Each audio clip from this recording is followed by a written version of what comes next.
자, 오늘 말씀 29장 22절에서 25절까지 이명진. 또 너는 그 순명의 기름과 기름진 꼬리와 그것을 내장에 덮은 기름과 강의 거풀과 두 콩팥과 그것 위에 기름과 온쪽 무톱자를 가지라. 이는 위임식이 순명이라. 또 여호와 앞에 있는 무교병 광주에서 떡 한 개와 기름 받은 과자 한 개와 전면 한 개를 가져다가 그 전부를 아론의 손과 그의 아들들의 손에 주고 그것을 흔들어 여호와 앞에 요제를 삼았으며 너는 그것을 그들의 손에서 가져다가 제단 위에서 번제물을 더하여 불사르라. 이는 여호와 앞에 향기로운 냄새니 곧 여호와께 기름을 가지라. 아멘. 자, 성경에서 두 가지가 언급되고 있죠. 하나는 천적인 예배와 하나는 영적인 예배가 있겠죠. 번제는 천적인 예배를 뜻하고 희생제는 영적인 예배를 뜻하죠. 또는 화목제라고 해도 뭐 별 상관은 없을 것 같습니다. 근데 중요한 것은 천체 예배에 속한 모든 것들이나 또는 영적인 예배에 속한 모든 것들은 가장 높은 뜻에서 주님의 인성 안에 있는 신령 진리가 확증된 신령 선이다라고 하는 것입니다. 그 말을 여러분들이 잘 이해를 하지 못하면 우리가 지금 여러 시간을 통해서 공부하고 있는 여러 내용들을 영적인 뜻에서 이해하기가 많이 어렵다라고 하는 것입니다. 그러니까 출애굽기나 레위기서에 언급되고 있는 여러 가지 표징적인 것들은 가장 높은 뜻에서 주님의 신령 인성 안에 있는 주님 모든 것을 우리에게 설명해 주는 내용이다라고 하는 것을 잘 볼 수가 있단 말입니다. 근데 주님의 인성이 영광화 되실 때에 한 사람도 동일하지만 사람의 중생인 과정도 동일하는 것입니다. 제일 처음에는 진리들이 이식되는 과정이 있겠죠. 진리들이 이식되는 과정이 있습니다. 그것이 첫 번째 상태죠. 자, 진리들이 이식된 상태가 있고 두 번째는 이식된 진리들에 의해서 선들이 증대되는 과정이 있겠죠. 그렇죠? 자, 진리들의 이식은 이해라는 영역에서 이식되기 시작하고 이식된 것들을 마음에서 영접할 때에 이식된 진리들에 의해서 선들이 증대되는 과정이 있겠죠. 그렇죠? 증대된 선들로부터 세 번째 상태는 증대된 선들로부터 자연적인 것들 측면에서 그것들을 확증하는 계속적인 행위 안에 있는 상태가 있겠죠. 그렇죠? 이게 한 사람이 거듭나는 세상의 세 가지 단계죠. 단계입니다. 우리가 첫 시간에 공부했던 소들은 진리들이 이식되기 위한 정화였죠. 자연적인 것들 측면에서 정화했어요. 그리고 두 번째 언급됐던 양들이 나왔죠. 그렇죠? 양들이 나왔는데 그것은 자연적인 것들 측면에서 하나는 영적인 것들 측면에서 정화를 우리에게 설명해서 줬던 것이죠. 그러니까 진리들이 이식되기 위한 정화였어요. 뭔가 딱과 거짓들이 정화했다. 그 다음에 전 시간에 공부했던 순양이 나왔는데 순양은 증대된 선들이죠. 진리들이 이식되어서 활동을 했어요. 활동을 해가지고 진리들이 애쓰고 수고해가지고 선들을 증대를 시켰던 이런 과정들. 증대된 선이 지금 다른 양 이렇게 우리에게 다른 순양 이렇게 돼서 설명돼서 나오는 것입니다. 그러니까 가장 높은 뜻에서 볼 때는 주님이 인성 안에 있는 천적이고 영적인 것들을 우리에게 표준해 준다는 것을 잘 볼 수가 있단 말입니다. 한 사람의 거듭나는 과정에 대해서 사람들이 이해를 하지 못하면 이 말씀에 대한 그 어떤 것들을 이해한다는 게 굉장히 난해하겠죠. 난해하다. 처음에는 처음에는 뭐가 있어야 되죠? 처음에 가르침들. 그렇죠? 가르침들이 있습니다. 주님은 가르침만 있었을까 없었을까? 네? 영원자님 가르침만 있었어요 없었어요? 있었죠. 네, 있었어요.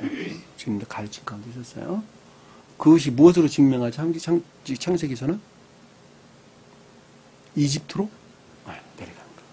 이집트로 주님께 내려가셨어요. 아브라함이 주님 표징할 때 천적인 신령 인성이 치며 주님을 표징하는데 가장 높은 곳에서 아브라함이 이집트로 내려가서 여러 가지 일들이 있었죠.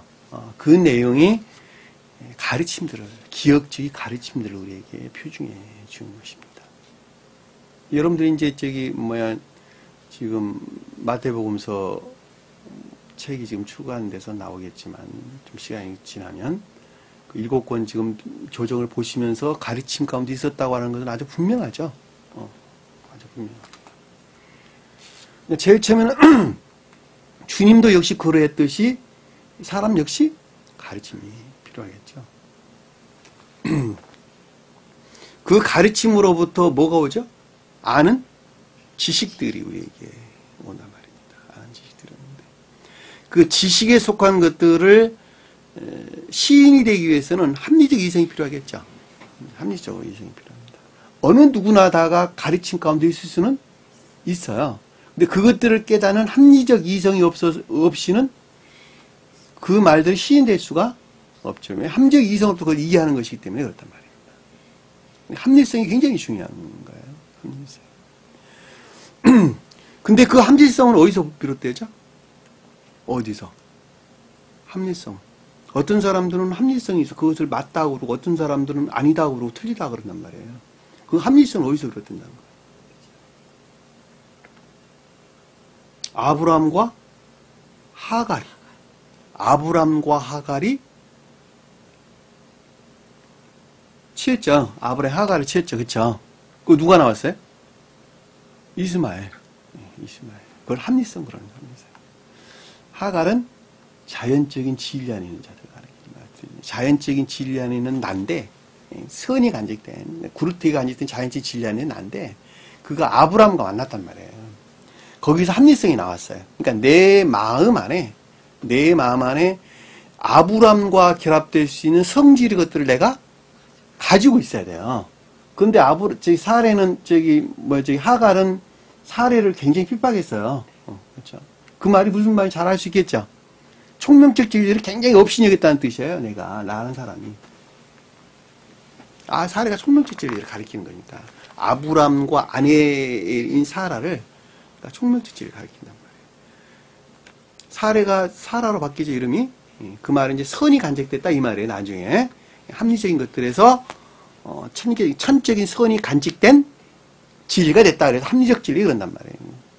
나중에 여러분들이 교정 보실 때 왜 여기서 합리적 진리란 말이 나오는가라고 하는 것들을 여러분들이 천적인 신령선에서 말미암는 합리적 진리다라는 말이 나오는데 그 말이 여러분들이 무슨 말인가 오늘 내가 한 말을 여러분들이 기억하고 계신다면 쉽게 이제 나중에 이해를 할 수 있을 것입니다. 어떨 때는 천적 영적 진리다고 이야기를 하고 어떨 때는 천적인 합리적 진리다 이렇게 이야기를 하는데 그것이 어떻게 다른가 지금 제가 설명드리는 거예요. 하나는 총명적인 것을 가르치고 하나는 선에서 말미암는 주님에게서 말미암는 합리적인 것을 가르치고 사례가 그래 사라를 바뀌는 거예요. 그러니까 이스마엘 합리적인 것들을 외적인 합리적인 것들이다 이렇게 이야기하는 것입니다.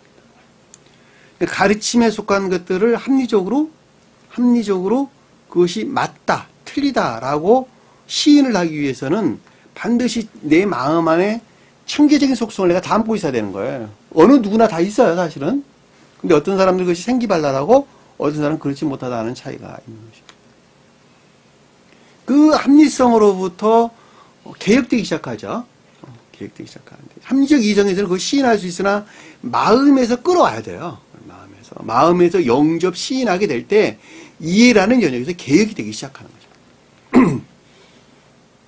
이해라는 영역에서 그것이 진리들이 이식되는 과정이다 이렇게 설명되는 거예요. 진리들이 이식되어가는 과정에서 그것이 종말을 맞이할 때 다시 말하면 내 자아라고 하는 속성에서 진리들이 이식되게 되는데, 자아라는 속성의 진리들이 이식되는데 거기서 종말을 맞이할 때, 그러니까 내 자아에서 진리들이 뭐다 어쩌저쩌다 그러고 막 깨닫기 시작하고 알기 시작하고 이야기하고 시작하고 이런 것들이란 말이다. 더 이상 그것이 그 힘을 잃게 될 때, 종말을 맞이하게 될 때, 선이 이식되기 되는데, 그 선이 주님께서 말하면 순진무구한 것들. 이것이 중생의 두 번째 상태예요. 성경에서 두 번째 상태를 가리키는 셋째 날이 지났다라는 말이에요. 셋째 날. 셋째 날. 그 주님에게서 주입된 순진무구한 선으로부터 진리들이 파생되어서 나오게 시작하게 되고, 그 선들이 증대되기 시작하는데 그것이 두 번째 상태를 일컫는 말씀이 되실 때, 우리가 지금 여기서 순양, 다른 순양을 택하고 라고 할 때 이 순양이 그걸 뜻하는 거예요. 전자의 것들은 앞에서 언급됐던 것은 소와 그리고 순양이 나왔었죠. 그거는 전자에 속한 것들을 가르친 말씀이 되시고, 지금 언급된 것들은 다른 전 시간에 언급했던 순양은 두 번째 상태 설명돼서 나오게 되는 것입니다. 그리고 오늘 우리가 공부한 내용은 세 번째 상태에 대한 설명이에요. 그리고 그것들 안에 있는 영적인 것들이 26, 28장에 대해서 설명해서 나오고, 그 다음에 26, 28절에 설명돼서 나오고, 29, 30절에 신령 진리가 아닌 더 이상 신령선, 그러니까 진리가 아닌 더 이상 선이라는 뜻이니까 진리가 다 선 안에 있다는 말의 뜻이에요. 그것이 29, 30장에 설명돼서 나옵니다. 그리고 자연적인 영적인 교회에 속한 자들에 대한 예배가 31, 37절에서 설명돼서 나오는 내용이에요. 스페딩부 말씀 안 하셨어요. 군데군데 설명을 하고 계세요. 군데군데. 근데 제가 저렇게 디테일하게 여러분들이 설명하고 있지 않습니다. 그러니까 제가 지금 설명드리고자 하는 것은 29절에 지금 아무런 의미 없이 그냥 설명돼서 나오는 게 아니라 계속 등장하는 말들은 한 사람의 중생의 여정에서 그것들이 언급되고 있다는 내용이에요. 무슨 말 이해가 되세요? 만약에 그렇지 아니했단다면 이렇게 계속적으로 설명돼서 나오지 않는다는 거예요. 소가 나오고 순양이 나오고, 그리고 다른 순양이 나오고, 또 똑같이 무슨 뭐 기름, 순양일 땐 기름이 나오고, 뭐가 나오고, 어쩌고저쩌고 쭉 설명해서 나오고, 그다음에 또 나오고, 막 이런 여러 가지 내용들이 설명돼서 나오지 않는다는 거예요. 근데 이것은 한 사람의 중생의 여정에서 우리에게 지금 표징적인 것들을 우리에게 설명해주고 있는 내용이다라고 하는 것을 여러분들에게 설명드리기 위해서 제가 지금 말씀드리는 것입니다. 전 시간에 공부했던 것을 잠깐 살펴보면, 너는 순양을 택하고 라고 했죠. 순양을 택하고. 이 순양을 택했다라는 것은 주님의 입장에서 볼 때는 신령선에서 볼 때는 신령 진리들이죠. 그렇죠? 또 다른 말로 설명드리면 신령 진리에 속한 신령 선이라고 해도 아무 상관이 없는 말이에요. 무슨 말 이해가 되겠어요? 네? 왜냐하면 순양은 영적인 것들을 가리키는데 이것이 천적인 영적인 것들을 가리킨단 말이에요. 표정적으로는 영적인 선을 뜻한다 그랬죠. 그러니까 이것은 주님 입장에서는 신령 진리가 확증된 것을 가리키는 거예요. 한마디로 말하면. 신령 진리가 확증된 신령 선이란 말이에요. 그게 순양이란 말이에요.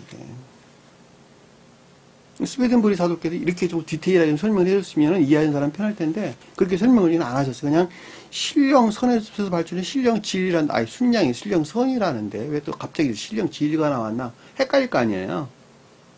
다시 말씀드리면 신령 진리들이 확증된 신령 선이다라는 말로 여러분들이 이해하시는 것이 편하다라고 하는 것입니다. 택하고 아론과 그 아들들은, 아론은 천적인 신령선의 측면에서 주님을, 아론의 아들들은 영적인 신령선의 측면에서 주님을 가리킨다.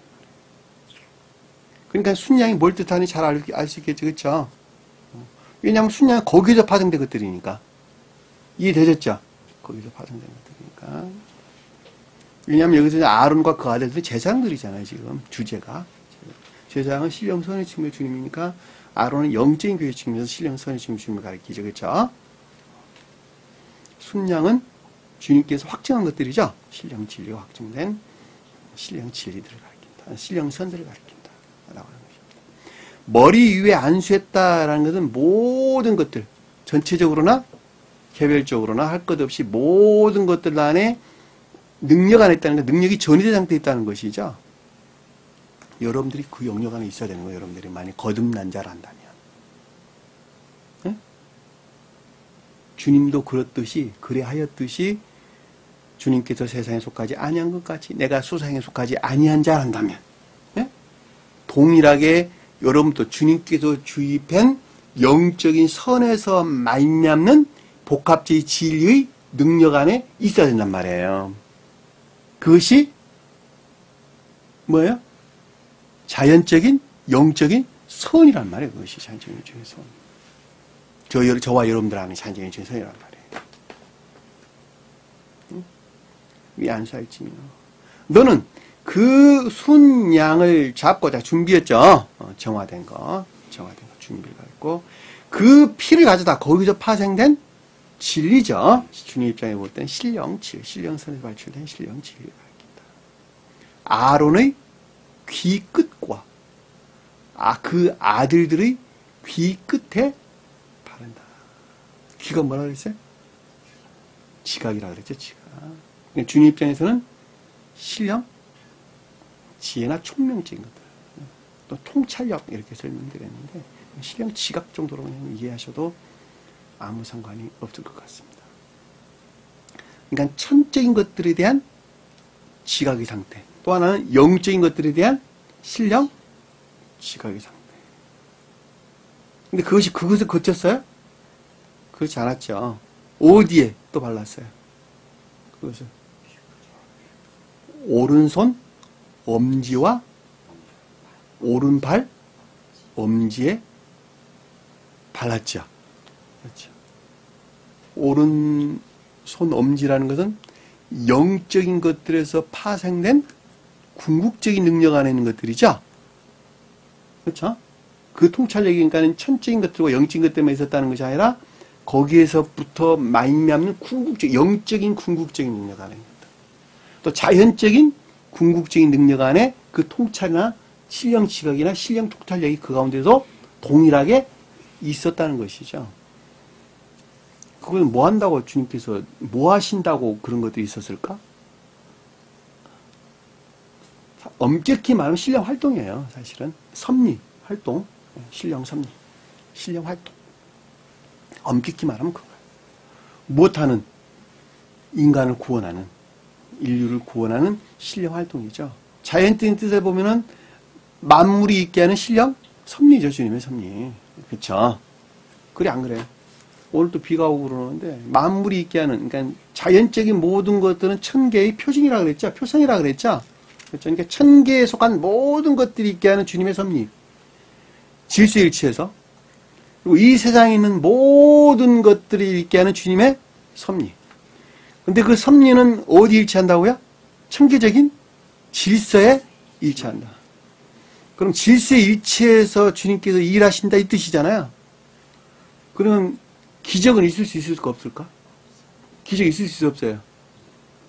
기적은 질서에 일치하지 않아요. 네? 기적은 질서에 일치하지 않아요.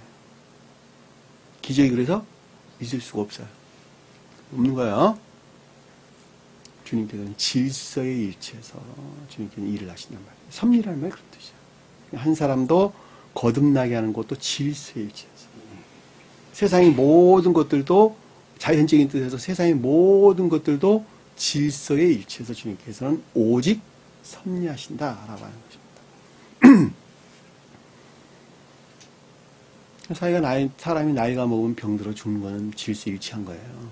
근데 그것을 거역하려고 그러지 말라는 거예요. 아무리 거역하려도 안 된다니까요. 그러니까 그냥 순수하게 주님께 날 좀 빨리 오시라고 그러는 거구나. 그리고 순수한 마음에서 받아들이면 돼요. 어떤 사람은 80, 90까지 사는데 왜 나는 70살에 병들었을까? 원망할 이유가 없다는 거예요. 질서일치는 받아들이면 돼요. 주님께서 나는 요만큼만 허락을 하신 거구나. 받으시고. 오래 사는 게 장소에서는 주님께서는 30세까지만, 33세까지만 살고 돌아가셨겠습니까? 생각 한번 해보시라고. 330년 사셔야지. 330년이 뭡니까? 3300년 사셔야지. 그게 아니라. 질서일치. 한 사람. 근데 인간은 그 욕망이 끝이 없죠. 생육에 대한 욕망이 끝이 없습니다. 그래서 온갖 방법을 다 동원해가지고 생명을 늘려놨어요. 생명을 많이 늘려놨습니다. 생명을 많이 늘려놨더니 거기서 나타나는 부작용들이 이제 또 아주 많죠. 오래 사는 게 복이 아니고 오히려 인간들을 화나게 만드는 이런 결과들을 가져오게 되는 것입니다. 우리 교회에 속한 자들은, 세교에 속한 자들은 섭리에 맡기셔야 돼요. 오래 사는 것도 중요한데 억지로 오래 살 것이 아니라 편하게, 아주 편한 마음에서 사시는 것이 굉장히 중요합니다. 그러니까 담담하게 받아들이면 돼요. 아, 주님께 오시라는구나. 걱정, 근심 있을 거 없을까? 없겠죠. 내가 무슨 병이 걸린다 하더라도 걱정, 근심이 없습니다. 그러나 사는 동안에는 최선을 다해서 몸 관리 잘 하셔야 되겠죠. 왜 잘해야 되죠? 왜? 맞아요. 주님의 일을 해야 됩니다. 왜? 그것이 주님의 뜻이니까. 들에서 나무가 건강히 살아는 것이 주님의 섭리죠. 그렇죠? 그래 안 그래요? 아, 나는 살다가 얼마 안 살 어차피 죽을 나무니까 난 아무렇게 살아. 이게 말이 안 된단 말이에요. 주님께서 땅에 씨앗을 뿌리고 그 나무가 자라서 열매 맺도록 하는 것은 주님의 섭리란 말이에요. 그러니까 그 나무는 건강하게 자라야 될 의무가 있어요. 당연하죠. 의무가 당연히 있는 것입니다. 그러니까 나는 이 세상에 살면서 나 자신을 잘 간수해야 돼요. 잘 간수. 왜? 그래야지 주님의 나라를 온전하게 이룰 수가 있는 것이기 때문에 그렇단 말입니다. 온전하게 간수한 그것이 오직 나를 위해서가 아니고 내 주위에 있는 가까운 이웃들을 위해서 나를 항상 돌보고 그리고 나를 영적으로나 육적으로 건강하게 관리해야 된단 말이에요. 그리고 그 향기로부터 이웃들에게 이로움을 줘야 되겠죠. 그렇죠? 만약에 그렇지 못한다면 나는 이웃들로부터 수혜를 받는 자가 되고 거꾸로 이웃들에게 피해만 준단 말이에요. 음식도 잘 드셔야 되고 아프면 약도 드시고 그리고 건강관리도 하고 운동도 하시고 그러셔야 돼요.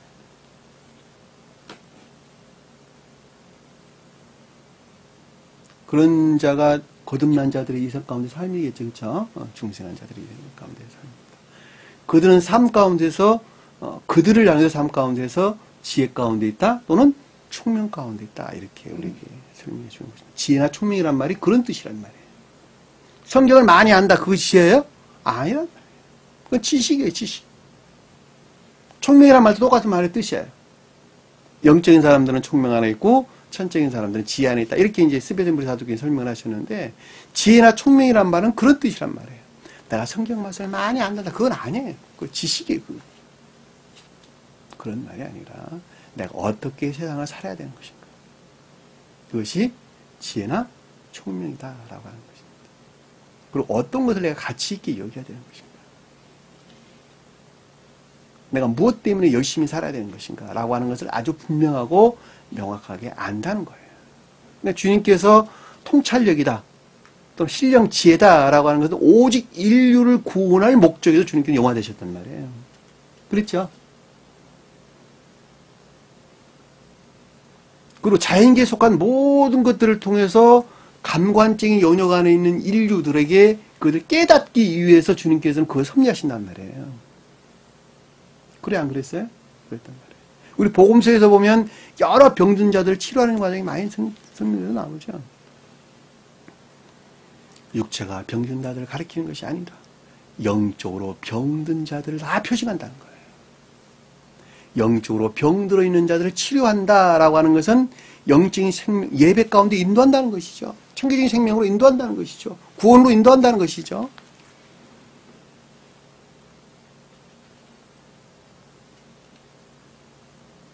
그 목적에서 미련한 인간들을 깨우치기 위해서 오직 주님의 방법으로 여러 가지 이적들을 행하신 거란 말입니다. 그 이적은 주님께서 행하셨어요. 그럼에도 불구하고 오직 영적으로 병든 자들을 치료할 목적에서 그 일을 하셨다는 거예요. 그러면 지금 이 세상에서 하는 그 소위 악당들이 하는 여러 가지 질병 치료들은 다 뭐예요? 다 사기예요. 다 사기. 그들의 탐욕을 채울 목적에서 그들이 꾸며내고 만들어낸 다 속임수고 유혹들이다라고 하는데 여러분들은 아주 명심하셔야 됩니다. 기적 없습니다. 기적 없어요. 절대 현혹돼서는 안 되겠습니다. 마귀도 기적 베푸는 거 없습니다. 오직 주님만 하셨어요. 주님만 하셨어요. 주님이 다 하셨는데 저라고 해야 될 이유가 없잖아요. 그렇죠? 그 말씀을 잘 깨닫고 가리키는 걸로 땡이지, 그거로 끝이지. 내가 여러분들 병자들 투놓는다고 낫습니까? 그게 말이 됩니까? 그게 내가 무슨 주님입니까? 아니잖아요.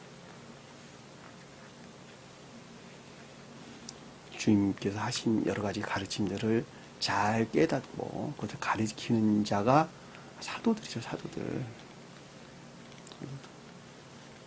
아니 사도행전을 보니까 안징뱅이를 이렇게 세운 건 나오지 않았습니까? 그게 무슨 뜻이에요? 내가 가진 것은 뭐라 그랬어요? 돈과 뭐는 없다 그랬죠? 뭐가 없다 그랬죠?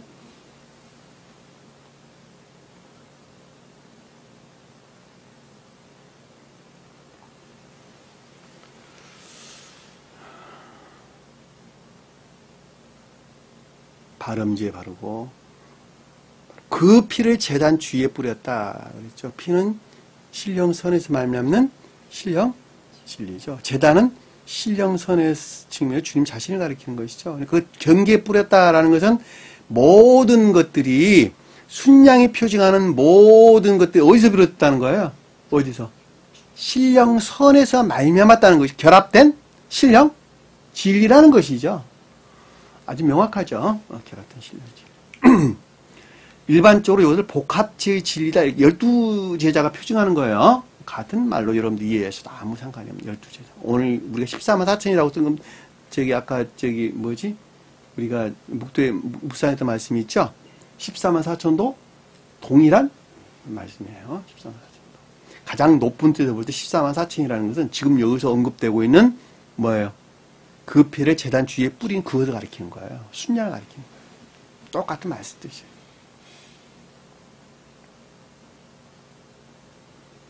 그러니까 나는 반드시 이 생명 안에 내가 있어야 되는 거예요. 그렇죠? 그래야 우리가 제단 주님 하나로 결합된 예배 가운데 나갈 수가 있는 것이 되겠죠.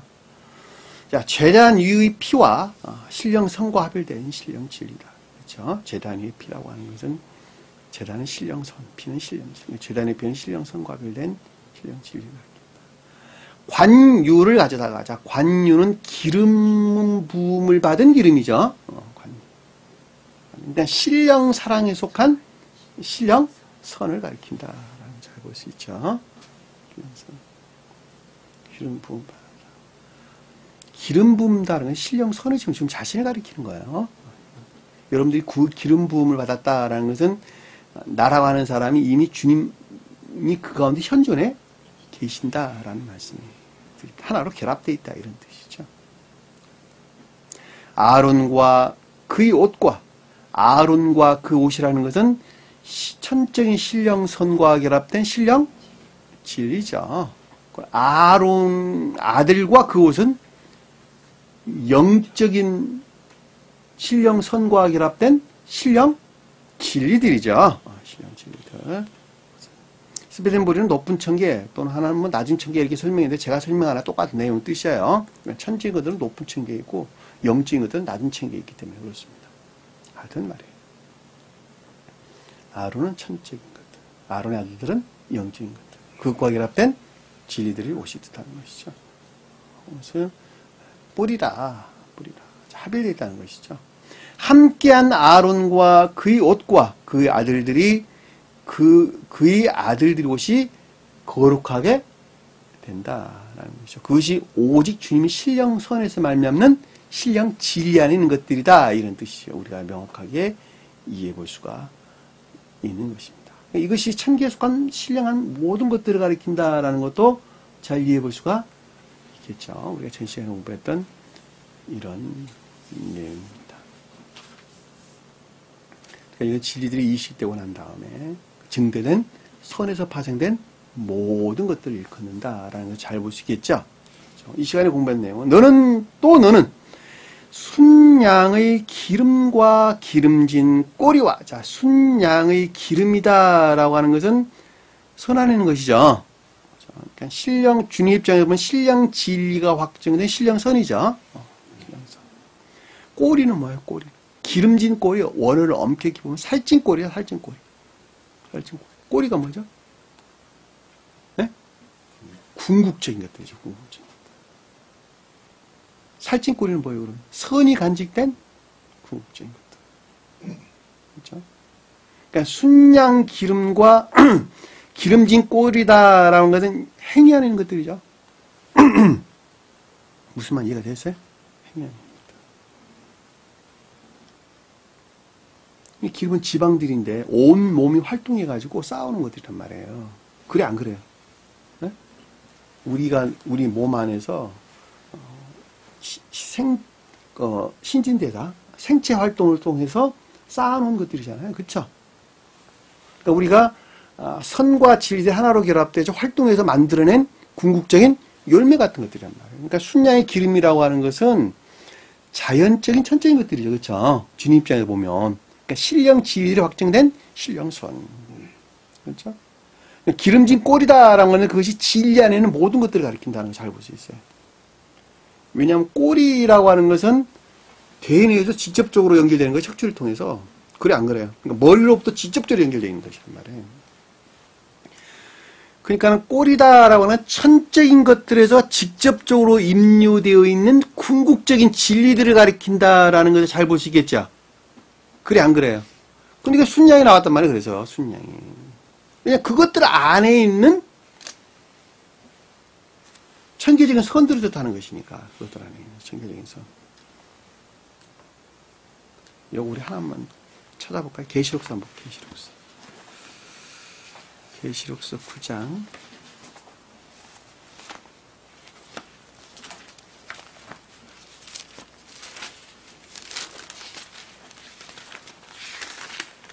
계시록서 9장 10절. 영은지 한번 읽어볼까요? 또 정갈과 같은 꼬리와 쏘는 살이 있어 그 꼬리에는 다섯 달 동안 사람을 해하는 권세가 있더라. 여기서 전갈은 어디 사는, 사막에 사는, 이게 뭐라고, 곤충이에요? 뭐라고 이야기해야 돼요? 파충류? 곤충이죠. 곤충 동물이죠. 전갈, 저도 봤어요. 굉장히 무섭게 생겼어요. 꼬리가 이렇게 올라가죠. 전갈은 근데 사람이 쏘이면 어떻게 된다 그래요? 네? 감각. 맞아요. 죽는다는 말보다는 감각이 무뎌지는 것이죠. 감각이 무뎌지는 것입니다. 그러니까 이게 전갈이란 말이 무슨 뜻이에요? 영적으로 보면은. 네? 영적으로 보면 무슨 뜻일까?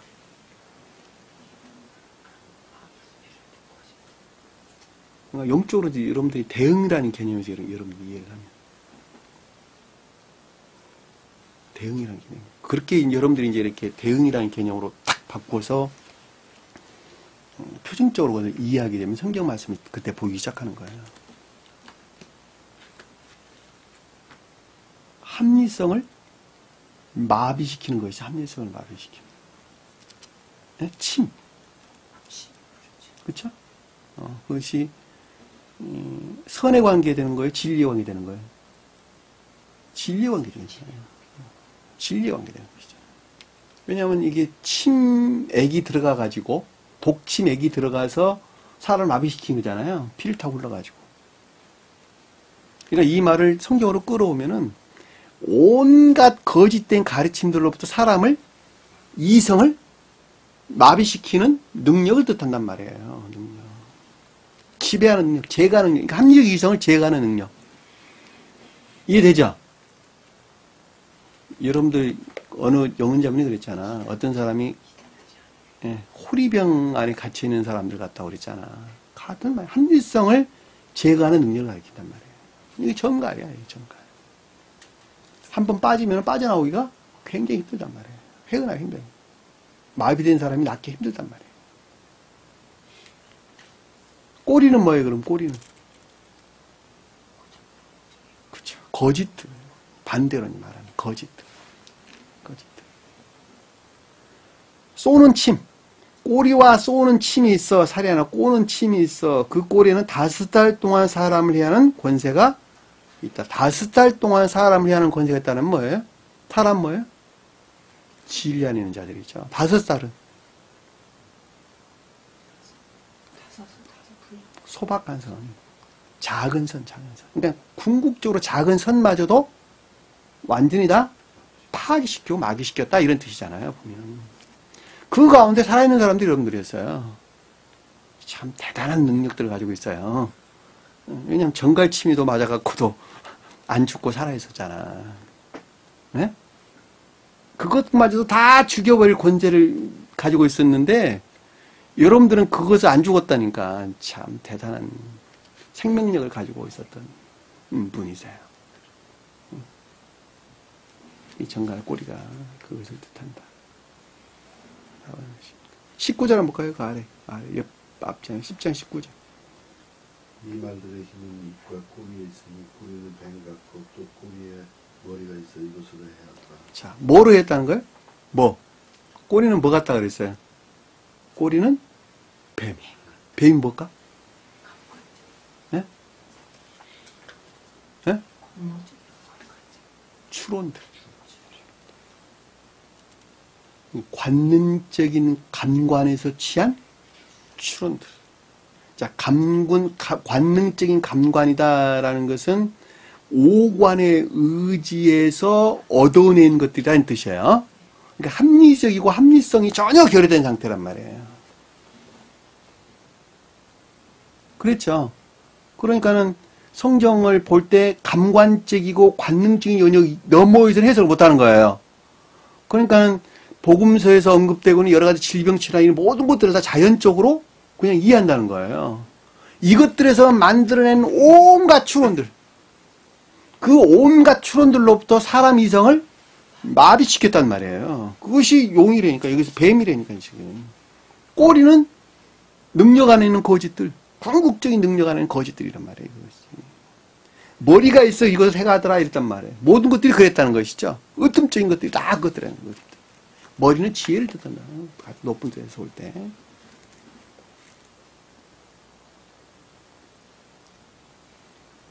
그러니까 저나 여러분들은 그 가운데서 죽지 않고 살아난 기적적인 사람들이다라는 거죠. 12장 사절 한번 볼까요? 계시록서 12장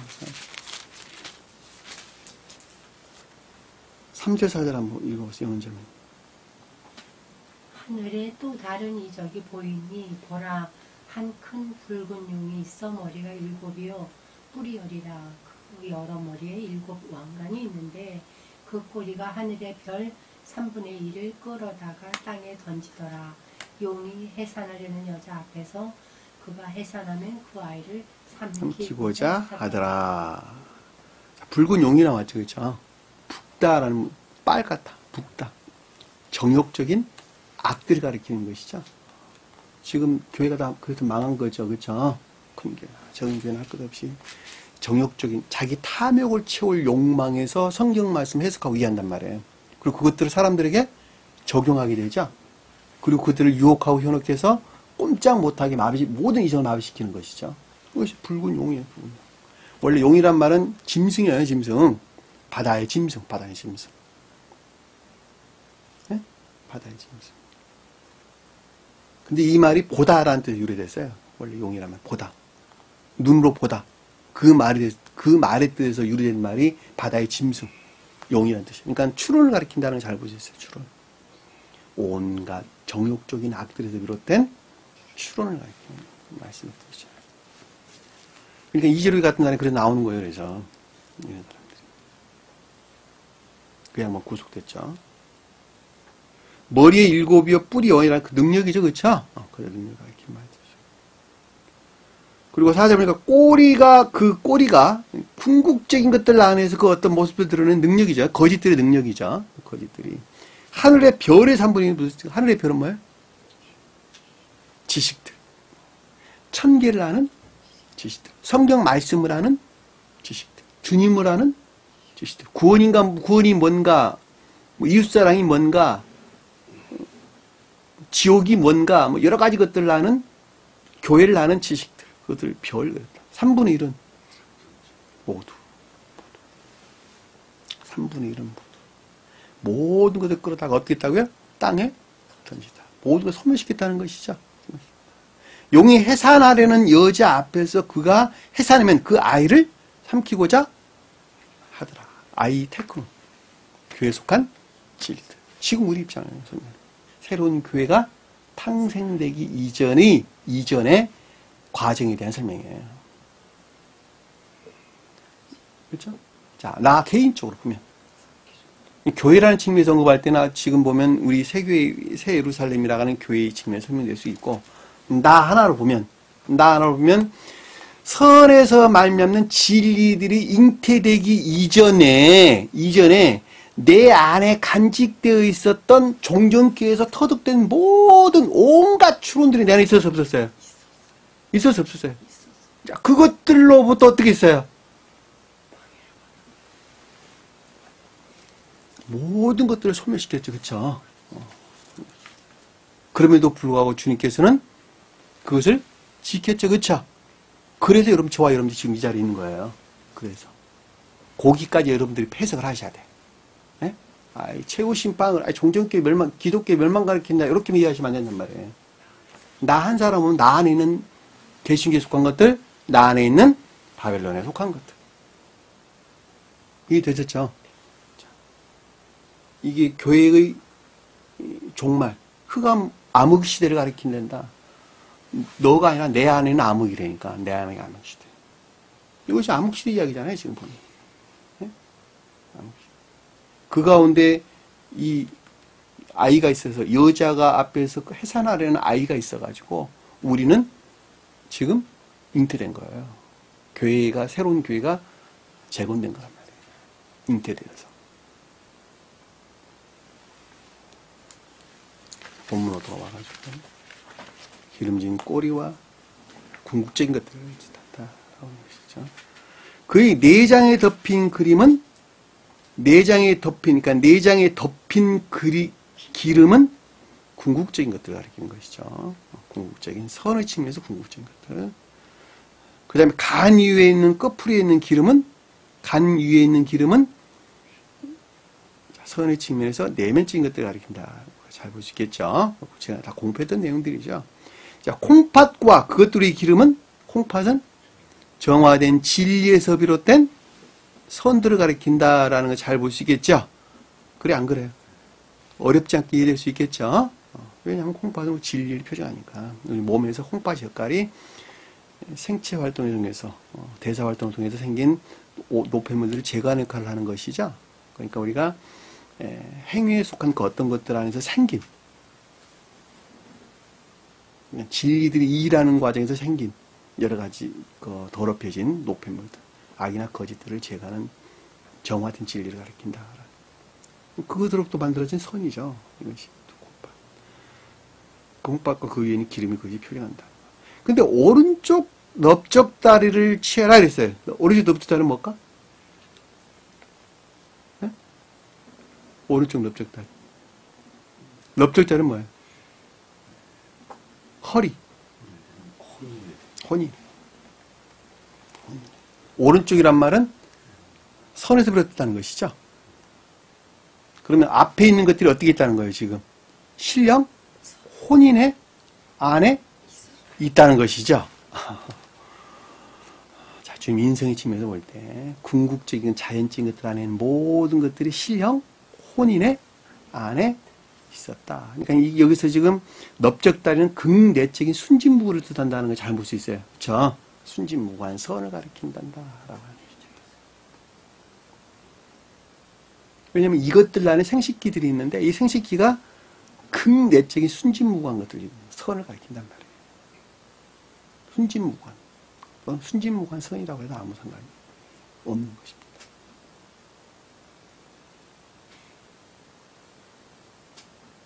이해되셨죠? 무슨 말씀인지? 넓적다리.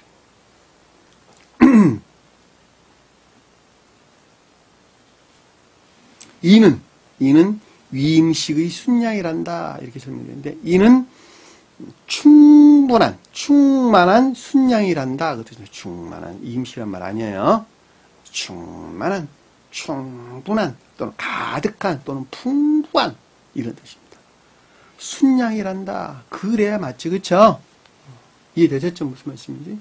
더 이상 설명이 필요가 없죠. 스베덴부리 사도는 이분을 손을 채운다, 이 말로 설명하셨어요. 손을 충분하게 채운다, 이렇게 설명해줬어요. 번역을, 무슨 책을 보고 이 말을 좀 쓰셨는지, 내가 아무리 찾아도 손이라는 말은 없습니다. 원어책을 아무리 찾아봐도. 스베덴부리는 손을 충만하게 채우는 것이란다 해도 사실은 의미는 뭐 어긋난 건 아니에요. 똑같은 말씀의 뜻입니다. 근데 이거는 충만한 가득한 순양이란다. 그러니까 그것들 안에 있는 순진무구를 뜻한다. 인해에 속한 순진무구한 선이나 인해에 속한 선을 뜻한다 라고 하는 말로 우리가 쉽게 이해해 볼 수 있겠죠. 주님 입장에서 볼 때는 신령 선이라고 이해해도 아무런 상관이 없는 것입니다.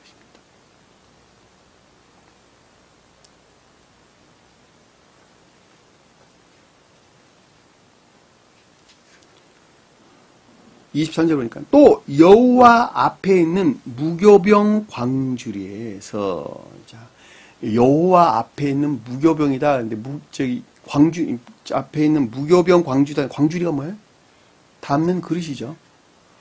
자, 그럼 우리 상태로 가져오면, 상태로 끌어와서 바꿔서 생각하면, 우리는 천적인 것도 영적인 것도 어디 담기죠? 어디 담기죠? 천적인 것들과 영적인 것들이 어디에 담겨요? 담기는 곳이 어디예요?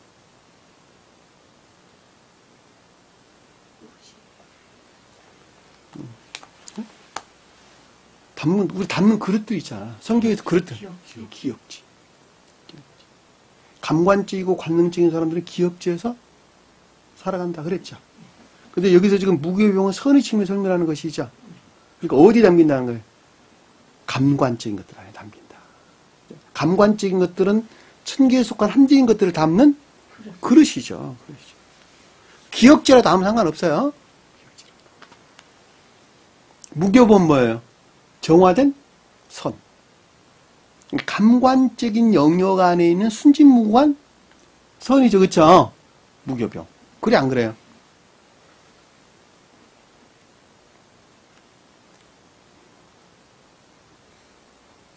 그래도 무교병이란 말이 있습니다. 바구니는 선을 측면에 담는 그릇이죠. 그리고 액체를 담는 그릇이 따로 있어요. 그러니까 진리들이 측면에서 수용 그릇이 따로 있단 말이에요. 그러니까 진리들이 측면에서 수용 그릇들은 기역지라는 측면에서 의미하는 것이 훨씬 낫겠죠. 그렇죠? 광주리는 선의 측면에서 감관적인, 또 관능적인 것들 이렇게 얘기해도 아무 상관이 없을 것 같습니다. 관능적이고 감관적인 것들. 그것이 여기서 광주리가 뜻하는 거예요. 그 가운데 있는 정화된 선이 순진무구한 것들이 무교병이 뜻하는 것입니다. 자, 그것들에서 떡 한 개와 그리고 기름 바른 과자와 그 다음에 한 개와 전병 하나를 가져다가 이렇게 설명했죠. 그렇죠? 그것들에서 취한 떡 한 개는 천적인 것들. 그렇죠? 우리 공부해서 앞에서 기름 바른 거는 영적인 것들. 영적인 천적인 것들이에요. 왜냐하면 무교병이 순진무구한 것을 가리키는 것이니까, 정화된 순진무구한 선을 가리키는 것이니까 영적인 천적인 것들. 그리고 전병은 뭐예요? 궁극적인 것들, 자연적인 것들 안에 있는 천적인 것들이죠. 질서일치해서 우리가 충분하게 이해해 볼 수가 있습니다. 자, 그 모두를 개별적으로나 전체적으로 모든 것들을 아론의 손과 그 아들들의 손에 주고 어디 있다는 거예요? 신령 선의 침에 주님의 능력 안에 있다는 것이죠. 그리고 아들들은 신령 진리 측면에 주님의 능력 안에 있다는 것이죠. 있다는 것입니다.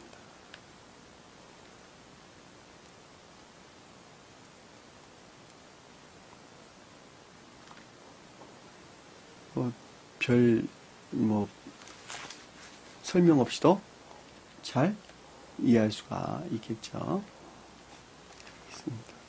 그것을 흔들어서 여호와 앞에 요제를 참을지라. 자, 흔든단 말이 무슨 뜻일까? 흔든다. 흔든다. 예?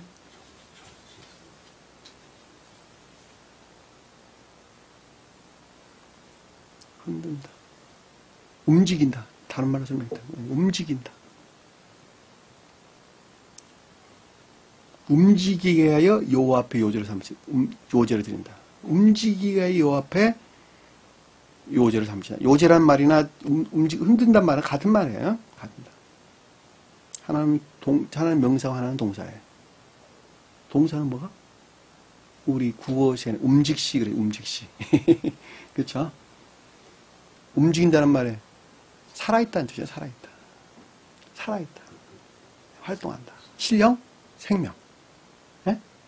생기 있게 한다. 생기 발랄하다. 살아있다. 이해 보시겠죠?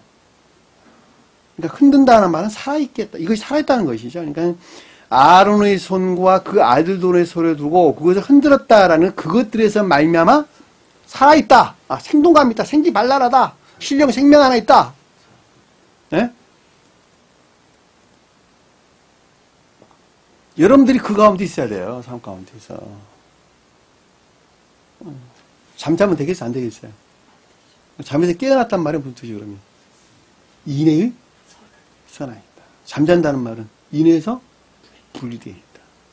생동감이 없다. 흔든다. 움직인다. 살아서 움직인다. 생명이 그 가운데 있다. 그렇죠? 여호와 얼굴에서 요제로 삼을지며 그것이 신령 생명 안에 있는 것이다 한다 이 뜻이에요. 요제란 말이나 흔든다는 말이나 같은 말. 하나는 명사, 하나는 동사예요. 삼을지며. 너는 그것을 그들의 손에서 가져다가 자, 능력에서 취했다는 것이죠. 능력에서 취하여 제단 위에 번제물을 불살러라. 제단은 뭐예요? 신령 선의 친밀의 주님을 번제물을 불사른다. 더한다는 말은 없는 단어예요. 번제물을 불사른다라는 말은 그것이 주님의 신령 사랑 안에 있다는 것이죠. 신령 예배를 가리킨다라는 말로 여러분들이 이해해도 아무 상관이 없는 거예요. 그냥 불사른다는 건 주님께 올려드린다 이런 뜻이거든요. 원래 번제란 말이 위로 올라가는 것, 올려드리는 예배를 뜻하는 것입니다. 그리고 그 향기로부터 주님께서는 기뻐하시는 것이죠. 신령 예배를 뜻한다라는 말로 여러분들이 이해해도 아무 상관이 없어요. 그러니까 여러분들이 삶 가운데서 믿음에 속한 진리들이 생명력이 있어야 되겠죠. 그렇죠? 생명력이 있어야 됩니다. 그것이 여기서 표정하는 순양을 가리키는 말의 뜻이 앞에 설명하는 순양이 가리키는 것이고 그리고 부교병 광주에서 취한 떡이나 기름 바른 과자나 그다음에 전병들을 가리킨단 말이에요.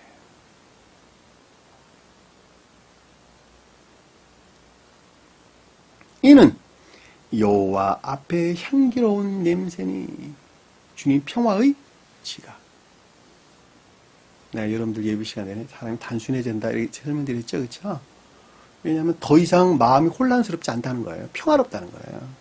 그 가운데 있는 지각. 그렇죠? 지각. 그리고 냄새는 냄새가 지각이죠. 그죠? 지각이 되는 것이니까. 향기롭다는 말은 평화라는 뜻이에요.